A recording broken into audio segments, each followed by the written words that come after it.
শুরু করছি আজকের গল্প মঞ্জিল সেনের লেখা চীনা পুতুল। ক্লাব ঘরে বৃদ্ধ ভদ্রলোকটির মুখোমুখি আমরা বসেছিলাম। ভদ্রলোকের চুলগুলি তুষারের মতো সাদা, গালের চামড়া কুঁচকে গেছে, 2 হাত দস্তানায় ঢাকা। মৃদু কণ্ঠে তিনি তার কাহিনী বলছিলেন। আমার তখন যুবা বয়স, বাবা মা দুজনেই মারা গেছেন। তখন এত ঘিঞ্জি বসতি ছিল না, লোকজনের এত ভিড়ও ছিল না।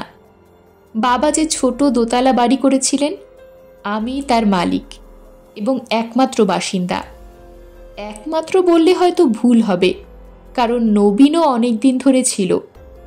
নবীন আমাদের পুরনো চাকর, ঘরের কাজকর্ম রান্নাবান্না সবই সে করে। আমার একটা শখ ছিল প্রাচীন দুষ্প্রাপ্য জিনিসপত্র সংগ্রহ করা। এর জন্যে কম টাকা আমি খরচ করিনি। এই সময় হঠাৎ একটা লাক্ষার বাক্স আমার হাতে এলো। চমৎকার বাক্সটি, সোনালি বার্নিশ, মসৃণ আর যেন ঝকঝক করছে। 8 ইঞ্চি লম্বা, 4 ইঞ্চি চওড়া, আর ভেতরের গভীরতা প্রায় 5 ইঞ্চি।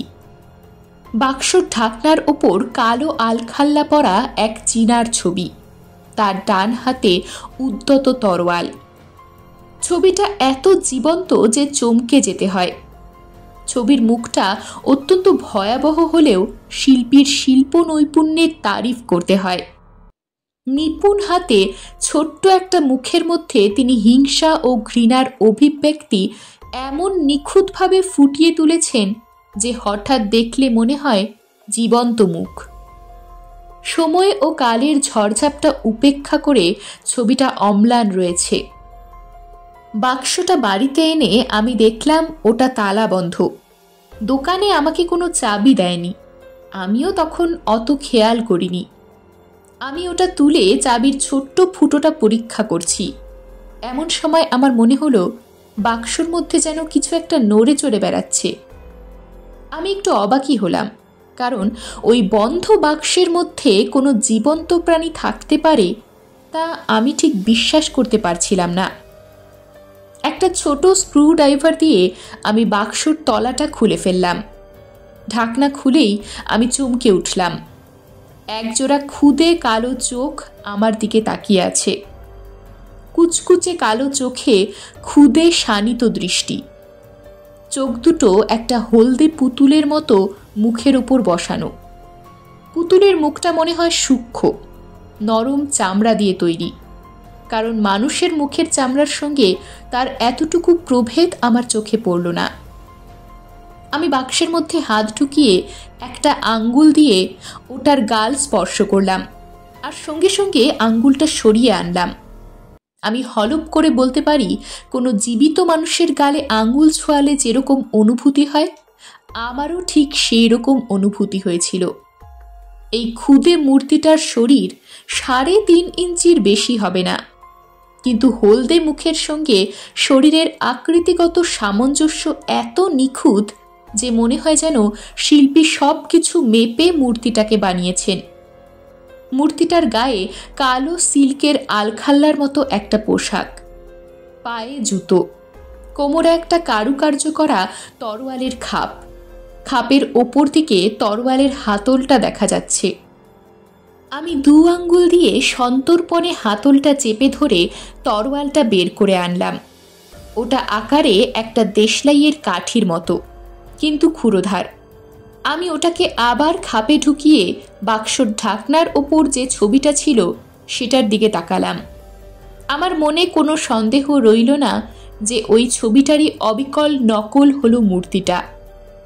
আমি কৌতূহলী হয়ে মূর্তির একটা হাত আঙ্গুল দিয়ে নাড়াচাড়া করতে লাগলাম, কিন্তু আশ্চর্য, চামড়ার তলায় হাড়, শিরা, উপশিরা সবই যেন আমি অনুভব করতে পারছি। আঙ্গুলগুলিও আলাদাভাবে নাড়ানো যাচ্ছে। প্রত্যেকটি আঙুলের ডগায় ছুচলো নখ। বাক্স ঢাকনার তলার দিকে চীনা ভাষায় কি যেন লেখা ছিল। আমি ঢাকনা বন্ধ করে বাক্সটাকে একটা টেবিলের ওপর রেখে দিলাম। সেদিন রাত্রে আমার ফিরতে অনেক দেরি হলো, প্রায় 1টা। সিঁড়ি দিয়ে দোতলায় আমার শোবার ঘরে যাব। এমন সময় মনে হলো একতলায় যে ঘরে বাক্সটা রেখেছিলাম সে ঘর থেকে কেমন একটা শব্দ আসছে। আমার বাবা ছিলেন ইঞ্জিনিয়ার, বাড়িটাও তৈরি করিয়েছিলেন নিজের তত্ত্বাবধানে, অনেকটা বিলিতি কায়দায়। সদর দরজায় ইয়েল লকের ব্যবস্থা, ঘরের জানলাগুলি গরাদহীন হলেও দামি কাচের সারসি লাগানো, আর বসবার ঘরে শীতকালের জন্য একটা চুল্লির ব্যবস্থাও ছিল। আমি শব্দটা শুনে ঘরের দরজা খুলে আলো জ্বাললাম। টেবিলের ওপর রাখা বাক্সটার ওপর আমার চোখ পড়তেই দেখলাম বাক্সের ঢাকনাটা খোলা। আমি একটু অবাক হয়েই বাক্সের ভেতরে উকি মারলাম। কি আশ্চর্য, পুতুলটা তো নেই। পরদিন সকালে ঘুম ভাঙতেই আমি নিচে নেমে এলাম। টেবিলের ওপর বাক্সটা আছে ঠিকই, কিন্তু রাত্রে আমি ওটার ঢাকনা খোলা দেখেছিলাম। এখন সেটা বন্ধ। আমি ঢাকনা খুলতেই পুতুলটা আমার চোখে পড়ল। ক্ষুদে চোখ দুটো অমঙ্গল ভরা দৃষ্টি নিয়ে আমার দিকে তাকিয়ে আছে। আমি তাড়াতাড়ি ঢাকনাটা বন্ধ করে দিলাম। একটা অদ্ভুত জিনিস আমার নজরে পড়ল। ঢাকনার ওপর যে চীনে লোকটার ছবি ছিল তার তরোয়ালের ডগায় ক্ষীণ লাল রঙের ছোপ। আমার স্পষ্ট মনে আছে গতকাল ওই ছোপটা আমি কিন্তু দেখিনি। চা খেতে খেতে আমি খবরের কাগজটা খুলে বসলাম। বড় বড় হরফে শিরোনামা একটা সংবাদ সহজেই দৃষ্টি আকর্ষণ করে। নৃশংস হত্যাকাণ্ড।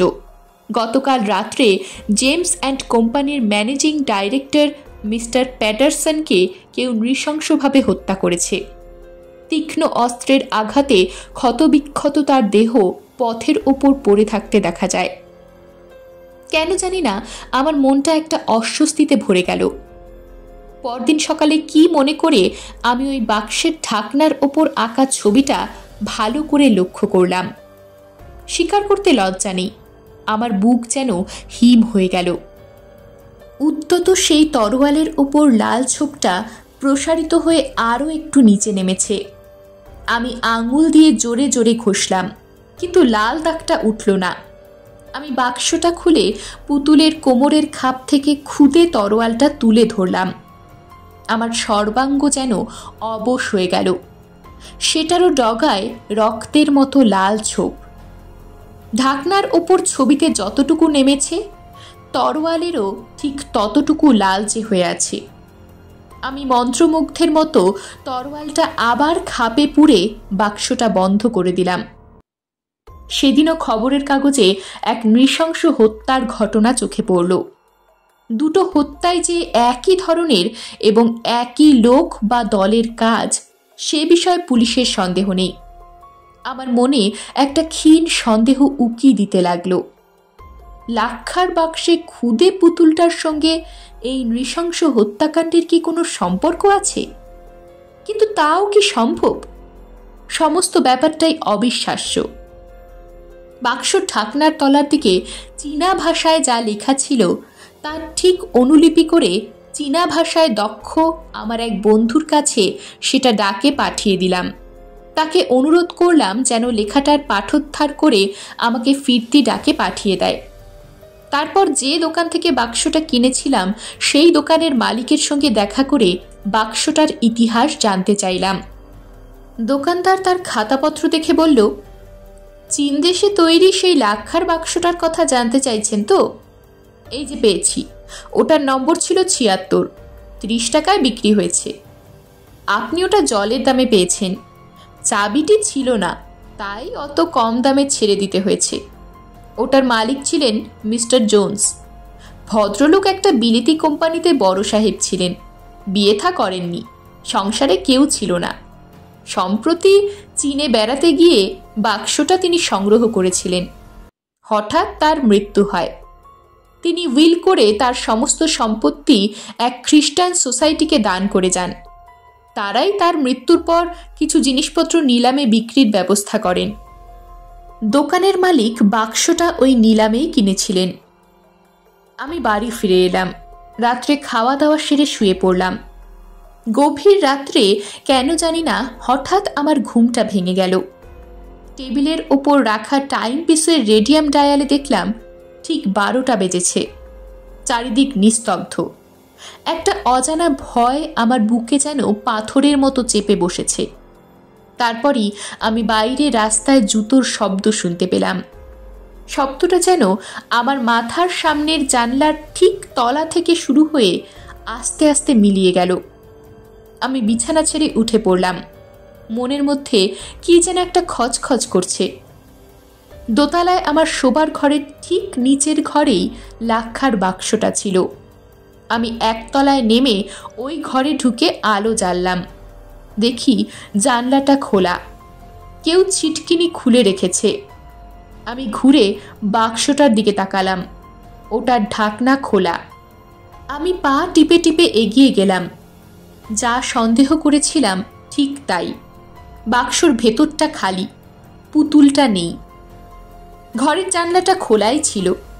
বিছানায় শুয়ে এই অবিশ্বাস্য ঘটনার কথা ভাবতে ভাবতে একসময় আমি ঘুমিয়ে পড়লাম। পাতলা ঘুমের মধ্যে একবার যেন মনে হলো নিচের ঘরের জানলাটা বন্ধ করার শব্দ হলো। পরদিন সকালে বাক্সর মধ্যে যথারীতি পুতুলটাকে দেখতে পেলাম। আরও দেখলাম যে বাক্সর ঢাকনায় এবং পুতুলের কোমরবন্ধ তরোয়ালে লাল দাগটা বেড়ে প্রায় হাতলের কাছে পৌঁছেছে।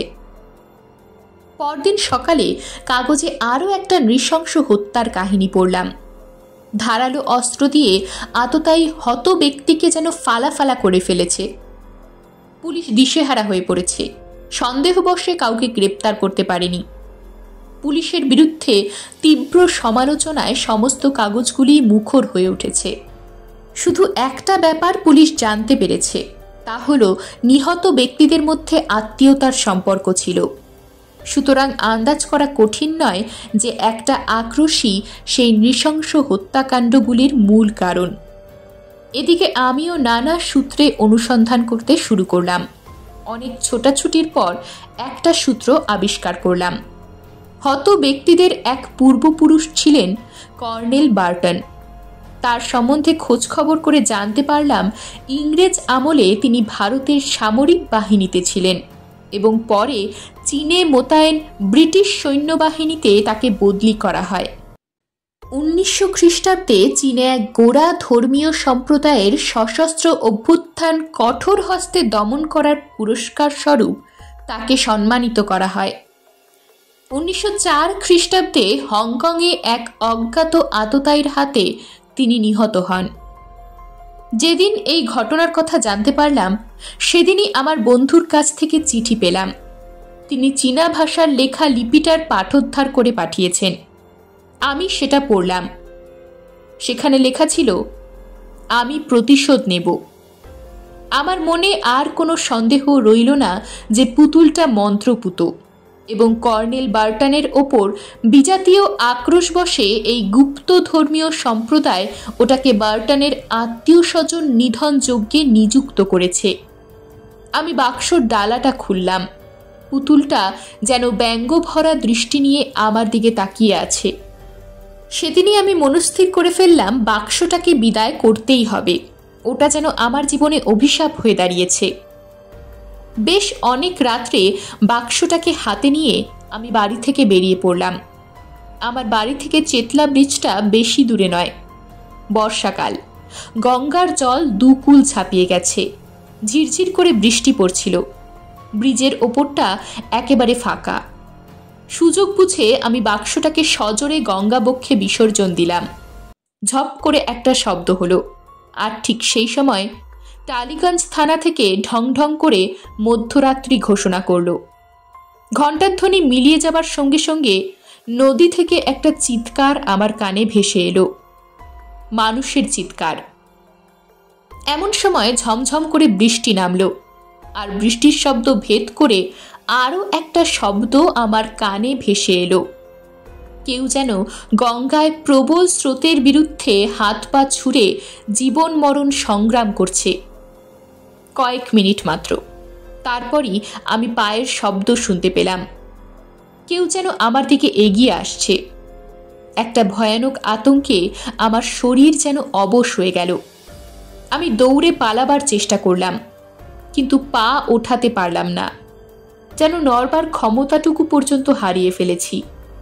বৃষ্টি জোরে পড়ছিল, সব কিছু ঝাপসা, আর সেই পায়ের শব্দটা ক্রমেই আমার দিকে এগিয়ে আসছে। ক্রমে বৃষ্টির মধ্যে দিয়ে একটা মূর্তি অস্পষ্ট আকার নিতে লাগলো। তারপর একসময় দৈত্যের মতো চেহারার একটি লোক আমার কাছে এসে দাঁড়ালো, তার বাঁ হাতে সেই গালার বাক্সটা।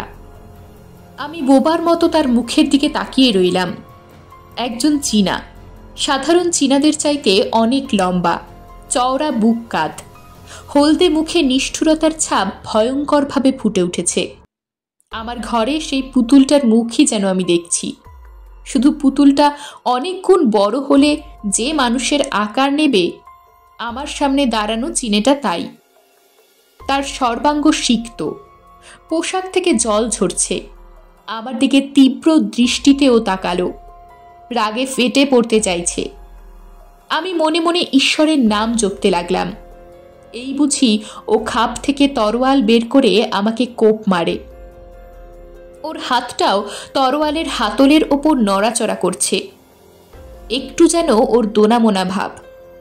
কিন্তু আমাকে বোধহয় ও নগণ্য ভেবে মুখে একটা তাচ্ছিল্যের ভঙ্গি করে হঠাৎ বড় বড় পা ফেলে অদৃশ্য হয়ে গেল। পরদিন সকালে বাক্সটাকে যথারীতি আবার আমার টেবিলের ওপরে দেখতে পেলাম। তরোয়ালটা লাল হয়ে গিয়েছিল। পরের দিন সংবাদপত্রে আরেকটি মর্মান্তিক হত্যার খবর চোখে পড়ল। বলা বাহুল্য, হতভাগ্য ব্যক্তিও একজন ইংরেজ। বোধহয় যে রাত্রে আমি ওকে ধ্বংস করতে চেয়েছিলাম, সে রাত্রের হত্যাটাই ওর জিঘাংসার শেষ বলি। কিন্তু কর্নেল বার্টনের ওপর বিজাতীয় বিদ্বেষবশত তার বংশধরদের নিশ্চিহ্ন করার জন্য যে হত্যালীলা শুরু হয়েছিল, সেই জিঘাংসা চরিতার্থ হলেও নৃশংস হত্যাকাণ্ড কিন্তু এখনও থামেনি। খুনের নেশায় বোধহয় ওই চীনে জল্লাদটা উন্মাদ হয়ে উঠেছিল। নিরীহ লোকও তার তরোয়ালের আঘাতে প্রাণ হারাতে লাগল।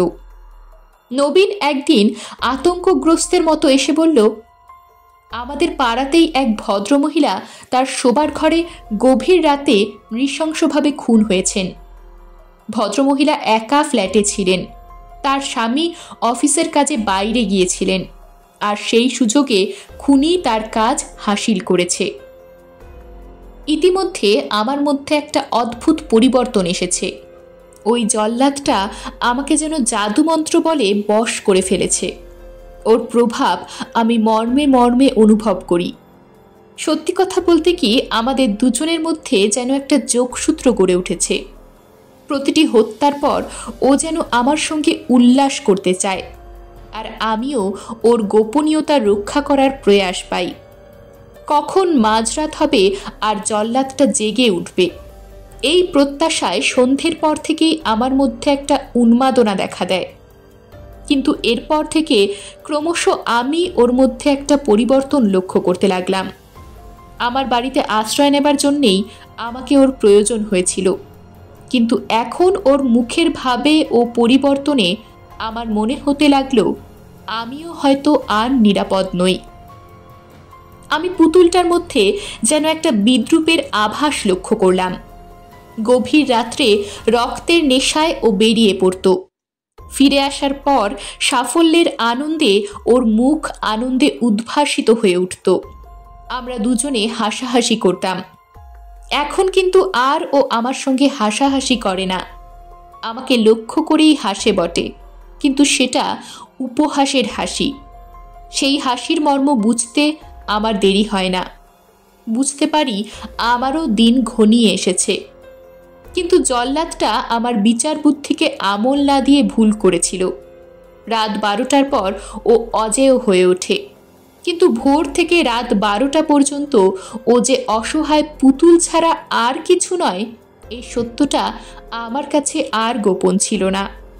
আমি স্থির করলাম ও আঘাত হানবার আগেই ওকে ধ্বংস করতে হবে। নবীনকে আমি কদিনের ছুটি দিলাম। এক সন্ধ্যায় বেশ কিছু শুকনো কাঠ দিয়ে আমি আমার চুল্লিটায় আগুন জ্বালালাম। আগুন বেশ ভালো রকম জ্বলে ওঠার পর আমি লাক্ষার বাক্সটা সেই ঘরে নিয়ে এলাম। শয়তানটাকে একবার শেষ দেখার প্রলোভন আমি সংবরণ করতে পারলাম না। ডালাটা খুলে আমি ওর মুখের দিকে তাকালাম। ওর মুখে সেই এক অশুভ অভিব্যক্তি এতটুকুও বদলায়নি। বাক্সর ডালাটা বন্ধ করে আমি ওটাকে প্রজ্বলিত অগ্নিকুণ্ডের মধ্যে নিক্ষেপ করলাম। লাক্ষার বাক্স মুহূর্তের মধ্যে জ্বলে উঠল। লেলিহান আগুনের শিখায় জীবন্ত দগ্ধ প্রাণীর মতোই যেন ও ছটফট করছে। ও চিৎকার করে উঠল। এক ক্ষীণ শব্দ আমার কানে ভেসে এলো। তারপর পুতুলটা ভস্মে পরিণত হলো। চামড়া পোড়ার একটা কটু গন্ধ আমার নাকে এসে লাগলো। আমি ঘরের সব জানলাগুলি খুলে দিলাম। মুক্ত বাতাস ঘরে ঢুকতেই অনেকদিন পর আমি নিজেকে মুক্ত, স্বাধীন অনুভব করলাম। হঠাৎ একটা সত্য আমার কাছে স্পষ্ট হয়ে উঠল। এতদিন প্রত্যক্ষভাবে না হলেও পরোক্ষভাবে আমি যেন নিজেকে ওর জঘন্যতম অপরাধের সঙ্গে জড়িয়ে ফেলেছি। এ কথা আমি কোনো মতেই অস্বীকার করতে পারি না। সে রাত্রে আমি এক ভয়ঙ্কর স্বপ্ন দেখলাম ওই শয়তানটা যত লোককে হত্যা করেছে তাদের সকলের হৃৎপিণ্ডের রক্ত একটা গামলায় ভরা হয়েছে। তারপর কেউ যেন সেই রক্তে বারবার আমাকে হাত ধুতে বাধ্য করছে। আমার দুহাত রক্তে রাঙা হয়ে উঠেছে। সকালবেলা ঘুম থেকে উঠে সেই দুঃস্বপ্নের হাত থেকে মুক্তি পেয়ে আমি যেন হাঁপ ছেড়ে বাঁচলাম। হঠাৎ নিজের হাতের দিকে আমার দৃষ্টি পড়ল, আর একটা হতাশা ও আতঙ্কে আমার গলা দিয়ে একটা আর্তস্বর বেরিয়ে এলো। দিনের পরিষ্কার আলোয় আমি সভয়ে দেখলাম আমার হাত দুটো সত্যিই রক্তাক্ত মনে হচ্ছে, যেন সদ্য রক্তের মধ্যে হাত ডুবিয়েছি। আমি বাথরুমে ছুটে গেলাম। সাবান দিয়ে খুব ভালো করে দুহাত ধুয়ে ফেললাম, কিন্তু লালচে ভাবটা আর কিছুতেই গেল না। আমার অপরাধের জ্বলন্ত সাক্ষী সেই গাঢ় লালিমা আজও আমি দু হাতে বয়ে বেড়াচ্ছি। বৃদ্ধ ভদ্রলোক থামলেন। কিছুক্ষণ পর আমাদের সকলের মুখের উপর দৃষ্টি বুলিয়ে বললেন, আপনারা আমার কথা হয়তো বিশ্বাস করছেন না, ভাবছেন আমি এক গাঁজাখুরি গল্প ফেলেছি। হায় রে, তা যদি সত্যি হতো! কিন্তু আমার কাহিনীর এক বর্ণও মিথ্যে নয়। এই দেখুন। ভদ্রলোক টান দিয়ে দুহাতের দস্তানা খুলে ফেললেন, আর আমরা সবাই সবিস্ময়ে লক্ষ্য করলাম ভদ্রলোকের দু হাতের আঙুলের ডগা থেকে কবজি পর্যন্ত লালচে, যেন এক গামলা রক্তের মধ্যে হাত দুটোকে ডোবানো হয়েছে। এরকমই আরও সব গল্প পেতে চ্যানেলটিকে সাবস্ক্রাইব করে দেবেন, আর গল্পটি যদি ভালো লেগে থাকে তাহলে লাইক, শেয়ার আর কমেন্ট করে দেবেন।